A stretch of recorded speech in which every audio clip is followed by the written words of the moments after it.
Majid, if I'm right in thinking, you were raised here in Gaza, and I would love you just to explain a little bit about your life here and your beginnings, your roots here in Gaza. Okay, I'm from a Gazan family, originally from Gaza, and I lived here almost for all my life except the 7 years when I was studying medicine in Cairo, and then another 4 years where I have my postgraduate training in ophthalmology at the United Kingdom. But over the time, otherwise, I have been there and I witnessed so many wars, starting by 1967 and then going into 1973, the two intifadas, then the 3 wars that we have in 5 years over Gaza, which was the last one is, all of them, they were devastating, but especially the last one, I think the message was that the Israelis want to push horror in the heart of every Gazan. And why? Only because we want to be equal human beings. Our conflict is not about religion or about politics. It's really about some people, they think that they are the chosen, and the others are quite the opposite. It is an apartheid system, exactly like what was we witnessed in South Africa. They are just, when even in agreement, they say Israel and the Palestinians. They don't say Israel and Palestine. They don't recognize us, neither as a state or a country. They said just a bunch of people. But even a bunch of people have human rights according to the United Nations. And most that makes our chest pain is the double standards that the international community look to it. When it comes to Israel, they think that it's a war. War is an equal thing between 2 equal parties, but this is not a war. This is just an aggression. It's a destruction. They used weapons that have never been used before. I think the devastation have affected every single person and every single stone. The nearest hit near my home was like 100 meters away from my home, and I'm in a fully residential area full of school, of young children. During the explosions, we have the whole home, 3 stories, just shaken, as if there's an earthquake. Last week we have a lot of rain. For the first time in like 40 years living in that home, I found water coming off the ceiling. I'm on the top floor. That means all the concrete and cement is cracking, and this is dangerous. It's like a time bomb. I don't really know whether I should continue living there or it needs repair or something. Without the rain, I couldn't discover it. So that's just an example. And I mean, tell me in a short way, if you can, from your heart, what you think this latest attack has had on the Gazan people, the effect it's had on them. Okay, there was a devastating economical effects, but this is not the really important one. Always you can rebuild the stone. What's difficult is to rebuild the human being. I think it's the inside every child now, they raised a nucleus of hatred. And unless this will be treated very soon by first nullifying the effect of the war, giving people their right to self-determination, giving us a state and reconstruction of Gaza, if we let that hate grow and grow and grow, the main sufferer will be the Israeli people and their children in the next few decades. I don't know if they are really and sincerely an Israeli family would like to see their children keep living in such a condition, if they think really carefully. But if they are now just led by the blind right-wingers, I mean, they are blind and they're just going in a way nobody can know where it will lead. The issue, other than the psychological issue and the post-trauma stress syndrome or disorders, of course we had, and other than the 2,500 martyrs, we have those tens of thousands who are wounded. We have those several thousands who will be crippled for their life, and most of them are young school children, and they will live another 60, 70 years with the effect and the prints of this massacre on their body and their face. One of the things is what happens to eye. You know, the type of explosion that's used, it just gives a lot of shrapnels.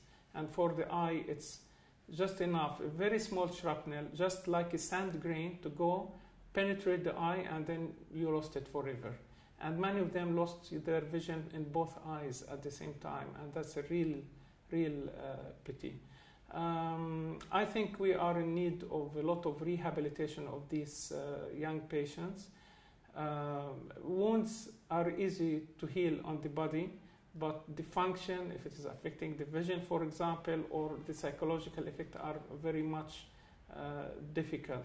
In the eyes, we witnessed a lot of children and adults and women and the elderly with multiple trauma, but especially in the eyes, and that was the most difficult field to treat.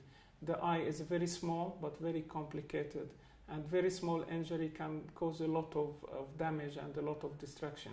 And unless treated promptly and urgently, most of the time we end losing the eye.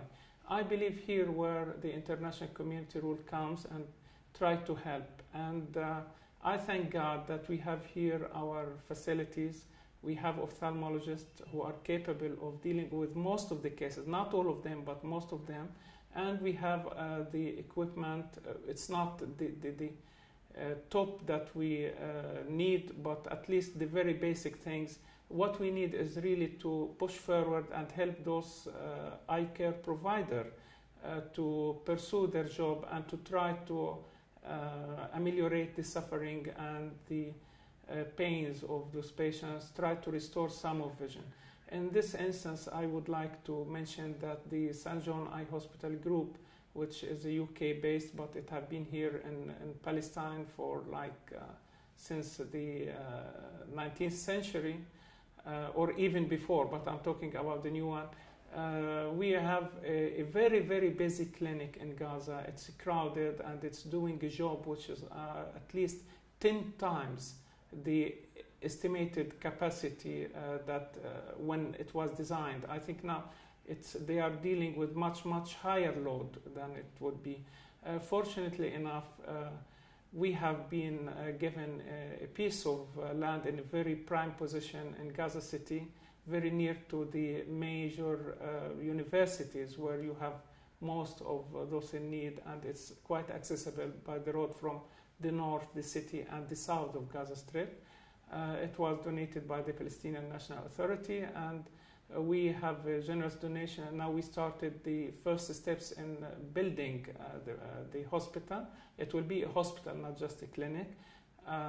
We have all what we need for the building, but of course after the building we need the equipment. We need to equip it with the proper sort of things and utilities and instruments, and then we need to man it with of course it will need more manpower, both clinical and administrative and supportive. And more important is that these people would need also training, maybe in the prominent centers outside, because we are now dealing with the cases as much as we know, but there are other cases that we need to refer to the main hospital in St. John, Jerusalem, or sometimes in other countries, Jordan and Egypt, and you know how the closure is affecting us. The Israelis are putting a very tight siege on Gaza. They are preventing us from reaching even our main hospital in Jerusalem. And for Egypt and Jordan, it's even a tougher story. So we need to upgrade not only the buildings and the facilities, we need to upgrade the human being who are really the culprit after all that work, and that would need, of course, training. And I'm very hopeful. When I go back like a couple of months and see how Gaza was before, and then what happened in Gaza Strip and during the last war, and then go to Shuja'iyya and see the huge, massive destruction. The only thing I saw that it was in the museum in Hiroshima. That's what the first thing that came to my mind when I saw Shaja'iyya the first time in the first 3 days truce when I went there to see my people. It looked exactly like the things I saw like 15 years ago in the museum in Hiroshima after the atomic bomb. It is that sort of devastation. How does it make you feel? I just felt, for the first few moments, I felt helpless and totally paralyzed, and I couldn't say or do anything. And then just out in between the rubble and in between the damaged walls and things, there came an elderly with her grandchild, and they were just looking for what remains from their belongings under the destructed home, and they lost some of their family members as well. And then I just tried to talk to them, especially to the child. I didn't know what to say because it's really devastating. What can I say for a child? She was, I think, 7 years old or so. But actually, you know what happened? That child made me smile. And she returned hope to me because she told me, she knew me. I don't know where, maybe she was one of my patients before or in one of the TV shows or something. But she said, look, I know you. You are the doctors for my eyes. You treated me. And although now I am outside my home, but I want to come to your clinic because I want to have new glasses. I lost mine. I want to have new glasses, and I will come to you. I want to go to my school. I want to be a doctor like you to treat my people. Actually, only then I regained life, I regained self-control, my self-composure, and I responded to her. I was very happy because they destroyed the houses, they destroyed the infrastructure, they killed her parents. She's only her and she and her grandmother, but she is still determined. She wants to live, she wants to be educated, she wants to work, she wants to help her people. And that's a 7-year child girl from Shaja'iyya, one of the heavily crowded and maybe one of the poorest quarters of the Gaza city. And that's the feeling. That gives me hope. And that's a message to everybody. If you want to live in peace, you better deal with these children while they are young and let them live in peace and in dignity. Otherwise, you cannot imagine what the consequences would be. And tell me, with the eye trauma that you normally experience in Gaza on a normal week, did you see the levels rise in an extraordinary level during the fighting? Yes, the levels of injury was rocket soaring high because there was this shrapnels, it was random shelling, and there was destruction everywhere, and the remnants of the rockets, the shells, the buildings. That's during the war itself. But even after the war finished, we are still having a higher rate of eye injuries. Why? Because, you know, internationally and worldwide, most of the injuries to the eye happens at home or at the working place rather than in road traffic accident. It's mainly at home. And now, where is home? Home is destructed. Instead of having the smooth wall and the floor and the ceiling, with now you have damage, you have rubble, you have iron bars, remnants of destruction all over the place. And it's just with no electricity, neither at day or night. Just if a young child wants to go to the bathroom and in the middle of the night and he can't see, and he just stumbled with a stone and he fall down, and then he's likely to injure his eye. So we saw a lot of injuries which happened at home, at their damaged home, I would say, much, much higher than the regular. We compare it with what we used to have at this time of the month in the previous years. So the injuries did not stop by the stoppage of the war. It's continuing and it's there.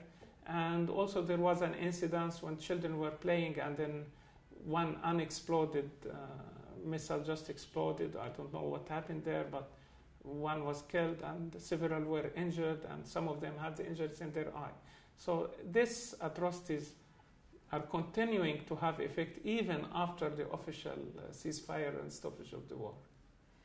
From what I understand, the Gazans were very much in need of an eye clinic anyway, because I hear that there's a very high level of eye issues in this part of the country. So tell me how much a hospital is needed anyway, and how much the new hospital will give to Gazans in terms of the eye. Okay, here in Gaza, we have a high rate and high prevalence of eye diseases, maybe more than other countries. Fortunately, we don't have the infections like the trachoma and the others, which cause as a major cause of blindness in Africa or some parts of Asia, because of the hygiene level here is much higher and the availability of the healthy drinking water. That's a very important issue. But on the other side, for children, we have much higher trauma cases because of the continued conflicts and every day and every night. We are talking about 3 wars in 5 years, but add to that the random assassination procedures, the random shelling that happens day on, day off. They used to happen. It's not 3 wars in 5 years. It's continuous war for more than 5 years. But 3 times the level raised up, but it's continuous one. So that raised the trauma, it's soaring high. Injuries among young children and also among adults is a major concern. And that's when it comes to the anterior part of the eye, we can deal with it with whatever we have. But when it comes to the back of the eye, on the retina and the optic nerve, that's where we need a very specialized center to do it. We have here one governmental hospital and another good department in the Gaza European Hospital in the south, but St. John is in the middle, and they are providing a very high and specialized services, especially for the anterior part of the eye. The posterior part is the problem, and we hope that when the new hospital is built, the retina subspecialty will be one of the major things that we need to concentrate upon. For the anterior part of the eye, many cases of trauma just leave a scar and opacity in the cornea, and that affects vision severely. And what we need is sometimes a corneal transplant or corneal graft, as we call it. And that also, it's a tertiary care. It's not available in our clinic. It is sometimes available in the governmental hospital.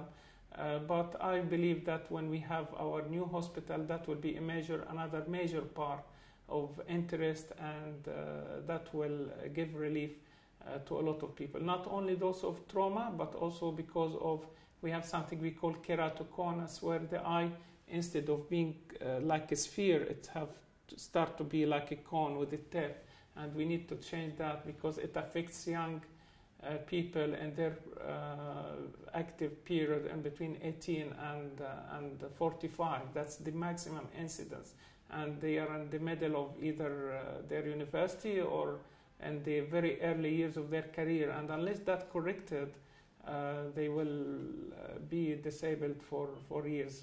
And that's also would need a special cornea service on a high standard, and I think we are going to concentrate on that thing in the new hospital.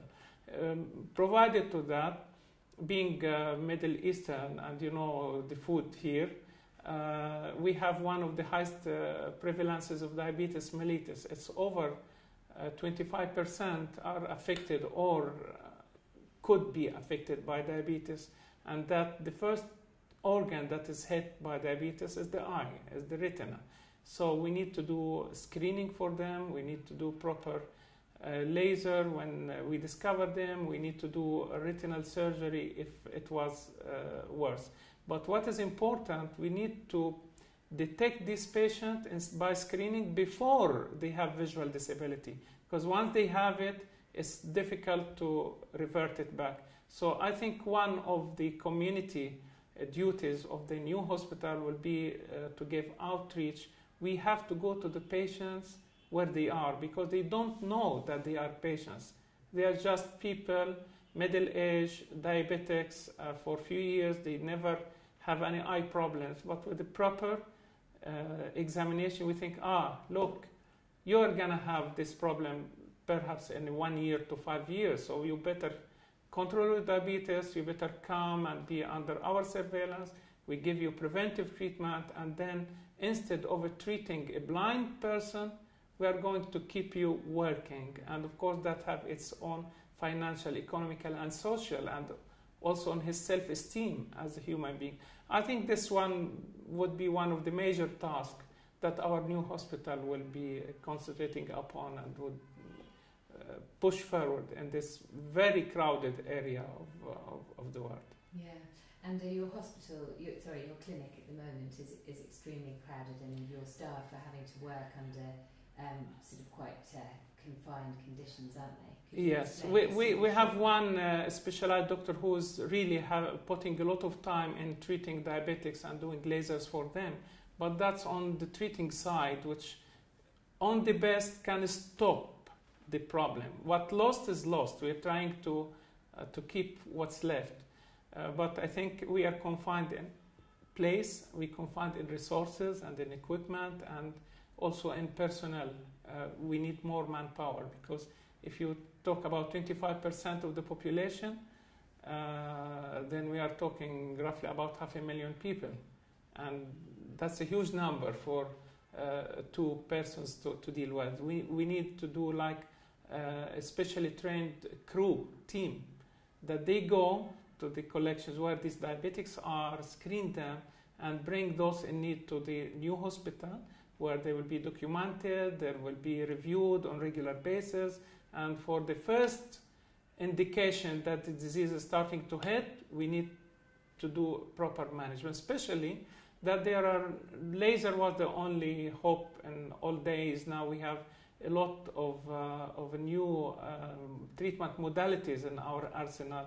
We need to bring it in, utilize it, and of course, it's one of the most cost-effective treatments is to prevent blindness due to diabetic retinopathy.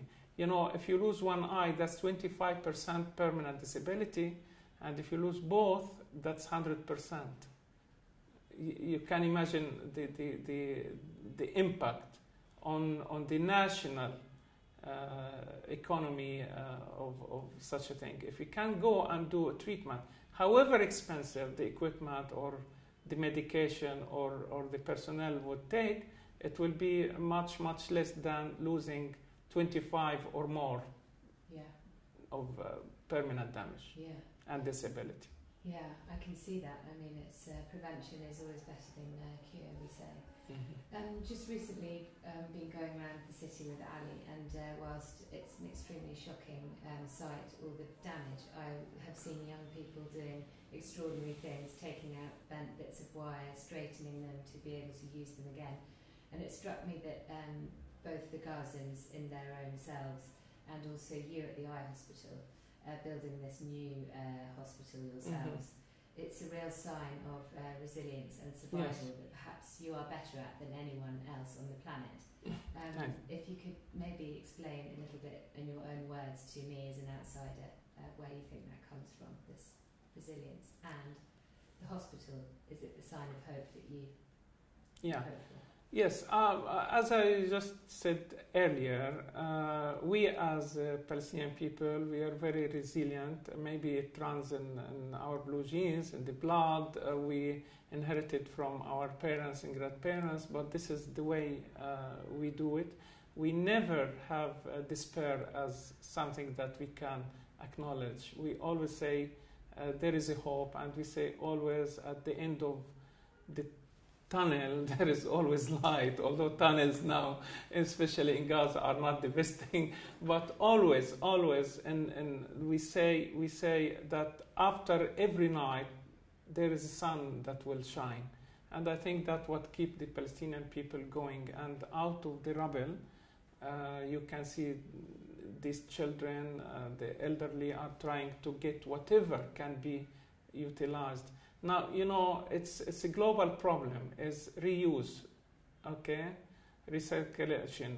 And I think in Gaza, they are now expert in in reutilizing and recirculating building material. Even the damaged concrete, they crush it and they use it for building and having a new buildings. The hope and the determination that I saw in the eyes of that young girl that I met in Shujaiya, that returned the hope to me. She told me she wants to be a doctor to treat and to help her people. And I think if that what young children under in all these massacre things, then what we are thinking on having a new hospital is actually we are 100% in the line of what they aspire or what you need. And I hope that this little girl in 20 years time from now will be capable to come and work in our new St. John Hospital. And then we are fulfilling her. That's a child who lost her parents in the war. She lost house, she lost almost everything, but except hope and believe in God. That's the two things that keep her going.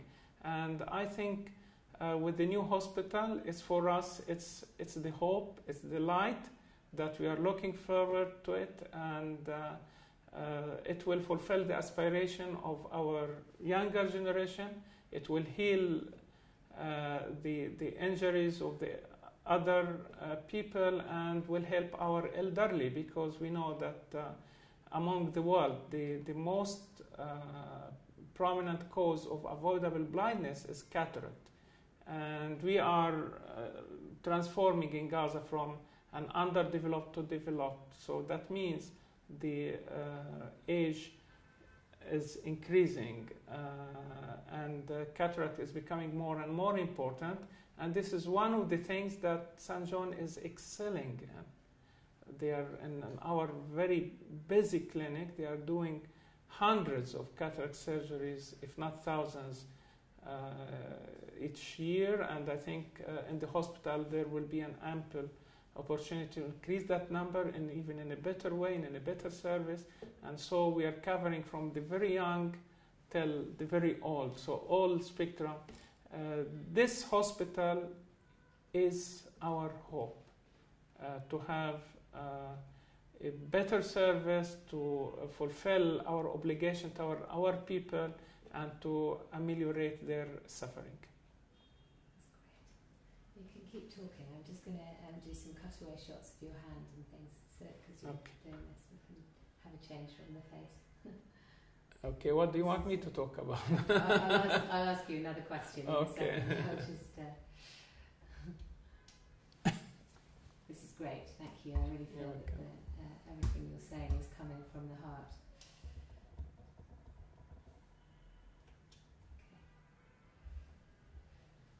There was something that I wanted. Yeah, how do you feel that your staff have managed during the war and also the aftermath of having to deal with? Ali was explaining to me all the things he's been seeing.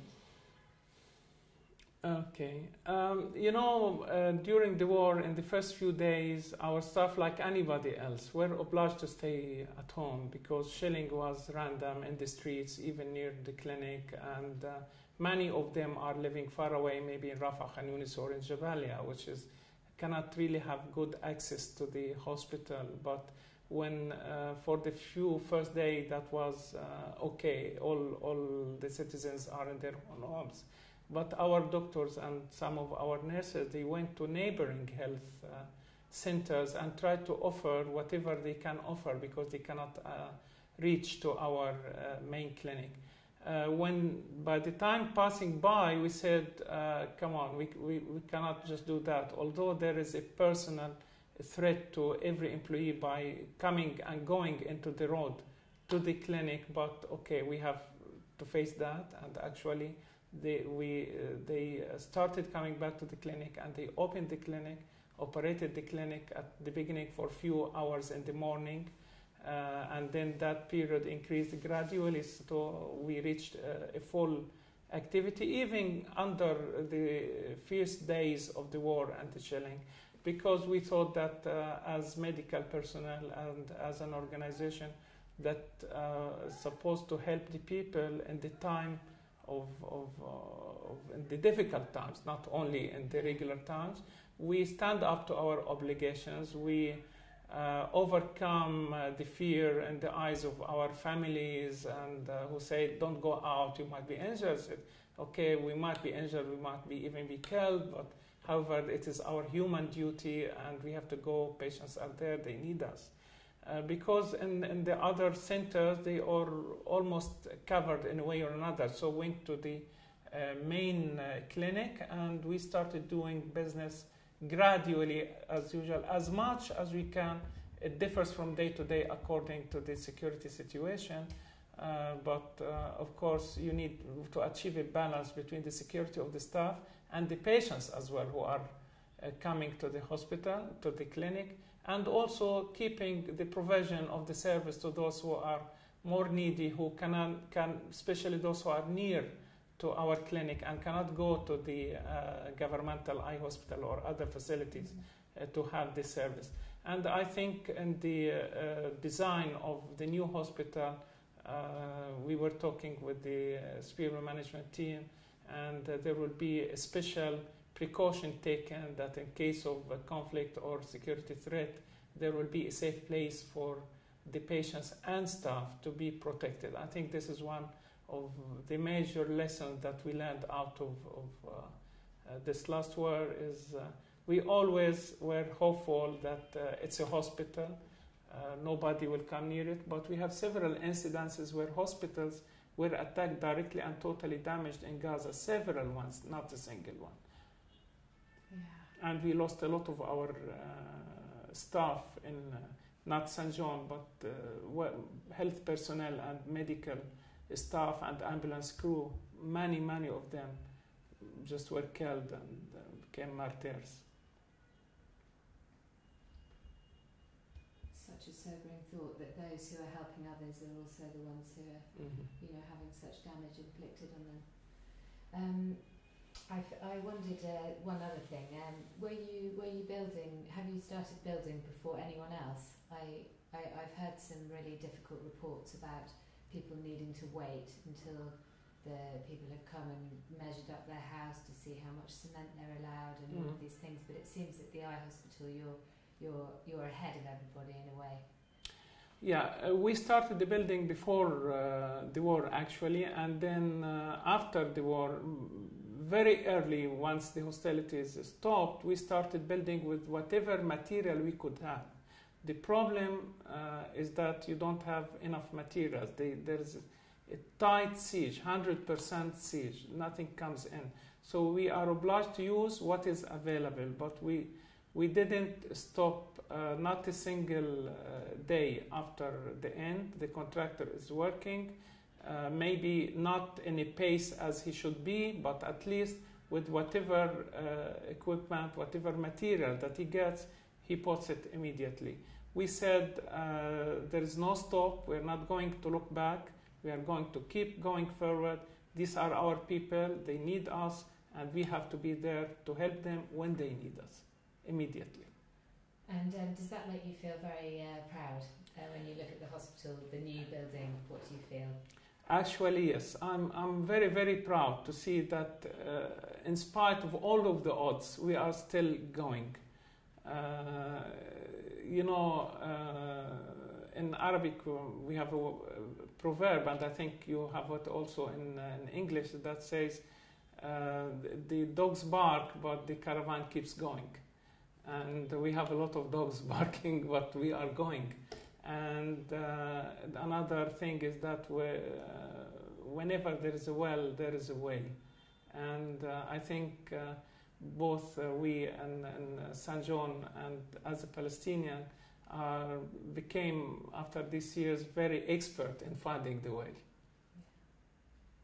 Thank you so much, Dr. Majid. I think that will have some wonderful bits to use. Yeah,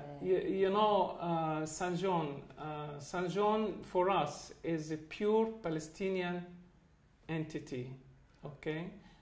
When we used to have our strategic national health plan, several times we always put St. John as well as the other 4 NGO hospitals in East Jerusalem as our main tertiary centers.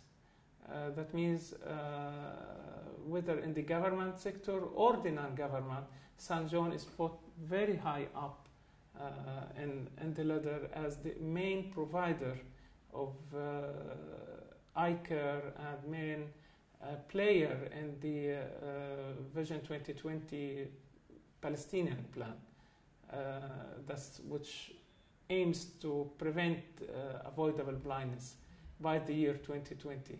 So it's a very centerpiece in that eye care mosaic. Yeah, amazing. Is there anything else you'd like to add, Dr. Najat, before? I would like to give thanks of me, of course, but also from every little child, from every woman, from every man, from every elderly, actually even of their relatives of the patients who receive the care, instead of being obliged to travel abroad to have the eye care they need, the eye care comes to them through St. John. I think this thanks goes first to the St. John Hospital Eye Group with all its levels in UK and Jerusalem and the 4 areas in Anabta and Hebron and Gaza, and hopefully the new Gaza very soon.